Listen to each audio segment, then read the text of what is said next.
Hello বন্ধুরা, নীলিমার রান্নাঘর চ্যানেলে তোমাদের সবাইকে স্বাগত। তো রোজ সন্ধে চায়ের সাথে চানাচুর মুড়ি খাওয়ার থেকে তোমরা এটা একবার বানিয়ে খেয়ে দেখতে পারো, ভীষণই খেতে ভালো লাগবে। তো প্রথমে আমি কড়াটা গরম করতে বসিয়ে দিয়েছিলাম, তারপর তার মধ্যে অল্প পরিমাণ সাদা তেল দিয়ে দিয়েছি।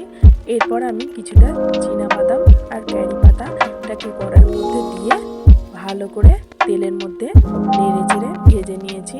তারপর আমি বাদাম কারি পাতাগুলোকে তুলে নিয়েছি। কড়ার মধ্যে যেটুখানি তেল ছিল তার মধ্যে আমি কিছুটা পরিমাণ চিড়ে নিয়ে ভালো করে ভেজে নিচ্ছি। তো চিড়েটা আমি ততক্ষণ পর্যন্তই ভেজে নেব যাতে যতক্ষণ না চিড়ে ভাজাটা হাত দিয়ে দেখছো মুচমুচে হয়। তারপর ভেজে রাখা কারি পাতা আর চীনাবাদামগুলো আমি চিড়ের মধ্যে দিয়ে আবার ভালো করে নেড়ে চেড়ে নেব যাতে সব জায়গায় মিশে যায়। চিড়ে ভাজাটা দেখো এখন ভাজা হয়ে গেছে, একদম ঝরঝরে আর একদম মুচমুচে হয়ে গেছে।